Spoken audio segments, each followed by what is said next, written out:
پھر ایک مسئلہ اس میں یہ ہے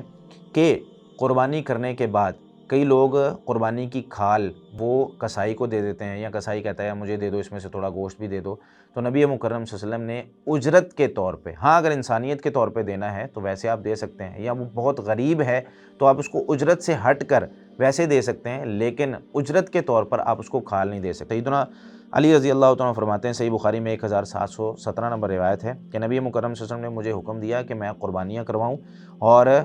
قصائی جو ہے وہ قربانی کر رہا تھا، پھر آپ صلی اللہ علیہ وسلم نے فرمایا کہ علی رضی اللہ تعالیٰ عنہ کو کہ پھر میں اس کا گوشت، اس کا جو ہے وہ چمڑا اور اس کی باقی چیزیں جو ہیں وہ وَأَلَّا أُعْطِيَ الْجَزَّارَ مِنْهَا شَيْءٍ، کہ اس میں سے میں قصائی کو کوئی چیز بھی نہ دوں۔